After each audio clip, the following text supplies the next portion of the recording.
գործով են դառնում։ Խուլիգանության երկրորդ մաս։ Հա, խուլիգանության երկրորդ մաս։ Ազգային անվտանգության ծառայության ուժերով ձերբակալություն, մեղադրանք, հետո էլ երկամսյա կալանք կոշտ վիրավորական խոսքի համար ի պատասխան ազգային ժողովի նախագահի վիրավորական արտահայտության։ Գիշերը դատարանները բավարարեցին քննչականի միջնորդություններն ու 2 ամսով կալանավորեցին ԻՄՆՄ-ի փոդքասթի հաղորդավարներ Վազգեն Սաղաթելյանին եւ Նարեկ Սամսոնյանին։ Մենք հետաքրքիր այսպես ընկերական մրցություն ունենք, թե մտածում ենք, թե որ մեկիս գործն է, այսինքն Վազգենի, թե Նարեկի գործն է մակագրվելու դատավոր Մասիս Մելքոնյանին։ Նարեկ Սամսոնյանին կալանավորելու որոշումը կայացրել է դատավոր Մասիս Մելքոնյանը։ Այս դատավորը վերջին շրջանում էլի մի շարք ընդդիմադիրների ու հոգևորականների է կալանավորել։ Փաստաբան Ռուբեն Մելիքյանի խոսքով երեկ Երևանում հերթապահում էին Աջափնյակի դատարանի դատավորները, բայց օրվա վերջում ցանկում ավելացվեց Մասիվի դատարանն ու Սամսոնյանի կալանքի հարցի քննությունն էլ մակագրվեց հենց այս դատավորին։ Դատական իշխանությունից փոխանցում են նման փոփոխություններ հաճախ են արվում, պատճառն էլ դատավորների ծանրաբեռնվածությունն է։ Ես միանշանակ միտում եմ այստեղ տեսնում։ Փաստաբանն ասաց, քննիչը դատարանում պնդել է, որ ընդդիմադիր հաղորդավարն ազատության մեջ կխոչընդոտի գործի քննությանը, քանի որ մյուս ձերբակալված նրա գործընկերը Դավիթ Ֆիդանյանը երեկ խոչընդոտել է իրավապահների գործողություններին, ինչ կապ ունեն մեկը մյուսի հետ, հարցնում է Մելիքյանը։ Այստեղ կապ կա նաև Դավիթ Ֆիդանյանի գործոնի հետ, որ տեսեք, մենք մարդ ենք ձերբակալել արդարադատությանը միջամտելու համար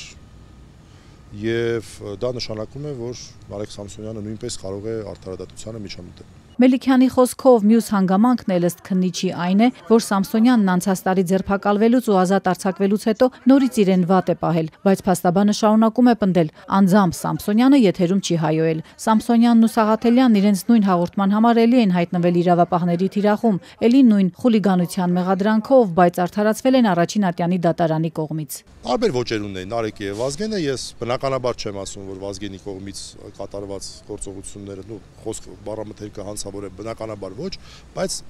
դա չի հարցը։ Փաստն այն է, որ Նարեկ Սամսոնյանը մի հատ հայհոյանք չի տվել եւ չի վերագրվում իրեն հայհոյանք։ Հիմա այս պայմաններում համասեր համարել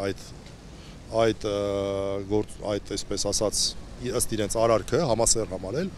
մեղմ ասած տարակուսելի է։ Ընդդիմադիր հայացքներով հաղորդավարներն անցած շաբաթ 7 ժամանոց հարցազրույց էին ունեցել երրորդ նախագահ Սերժ Սարգսյանի հետ։ Այս հարցազրույցից հետո ազգային ժողովի նախագահն իր տելեգրամյան էջում գրառմամբ դիմել էր երրորդ նախագահին քննադատել նրան ու վիրավորական Շան Լակոտ լացիրակ բառերով արտահայտվել փոդքասթերների հասցեին։ Սրանից հետո արդեն ընդդիմադիր հաղորդավարները մեկ այլ հաղորդմամբ ավելի կոշտ ու վիրավորական հայհոյախառն արտահայտություններ էին հնչեցրել ազգային ժողովի նախագահի հասցեին։ Երեկ լրագրողների հետ զրույցում Ալեն Սիմոնյանն ասել էր. ինքն է դիմել իրավապահներին, բայց չէր խոսել այն մասին, որ իր վիրավորական խոսքից հետո է ստացել ավելի կոպիտ վիրավորանքներ։ Այսինքն եթե սպառնալիք է հնչում, ես ինչ պետք է անեմ։ Սիմոնյանի դիմումից հետո երեկ վաղարավոտյան ԱԱԾ-ականները մտել էին հաղորդավարների բնակարանները, ձեռնաշղթաներով կրացած քարշ տվել դեպի ավտոմեքենաները։ Վիրավորելը քրեական իրավախախտում չի, առավել եւս չի առնչվում ազգային անվտանգության խնդիրներին, նկատում է փաստաբանը։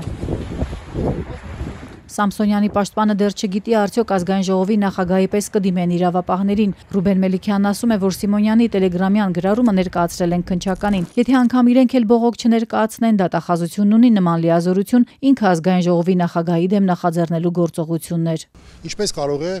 այս իշխանությունը պայքարել իրից դեմ։ Ես չեմ պատկերացնում, որ որևէ գործողություն կատարվի, ինչ որ չգիտեմ, ինչ կգրենք, ասեմ, որ հանցագործություն չկա։ Ընդդիմադիր հաղորդավարների դեմ սկսված քրեական գործով այսօր 6 ժամ ձերբակալվելուց հետո ազատ արձակվեց ԻՄՆՄ-ի օպերատոր Խաչիկ Խոսրովյանը։ Առավոտյան 8:30-ից տնից դուրս գալուց հենց միանգամից հայաթից մոտեցան, թե բա քննչականից ենք, հետևեք մեզ, եկան քաղաքացիական մեքենայով կանած էին,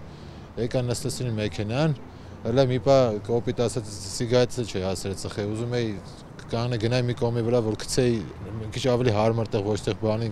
Գեցին դաժետի թույլ տվին, ասի մի վարք են, թողեք սիգարետը սկսեմ, կմոտենամ մեքենան։ Խոսրովյանը պատմեց, իրեն զրկել են ազատությունից արդարադատությանը խոչընդոտելուն օժանդակելու կասկածանքով։ Ենթադրում է, որ իրավապահների կարծիքով ինքն օժանդակել է գործընկերոջը ԻՄՆՄ-ի լրագրող Դավիթ Ֆիդանյանին, որը ըստ նրա փաստաբանի գրասենյակի դուռն իրավապահների առջև ուշ է բացել։ Փաստաբան Կարլեն Ավագյանն ասում է, որ իրենց տրամադրված փաստաթղթերում որևէ հստակություն չի տեսել, թե իշխան Խոսրովյանն ինչ է արել ու երբ։ Բան չկա նկարագրած, որովհետեւ մենք հասկանանք օրինակի համար համար, թե իմ պաշտպանյալը ինչա կատարվել։ Ընդհանրապես գրված է, որ օժանդակել է արդարադատության խոչընդոտմանը։ Մի քանի ժամ ճաղերից այն կողմ անցկացրած Խոսրովյանը համոզված է, այս ամենն անում են իրենց մեդիա գործունեությունը դադարեցնելու համար։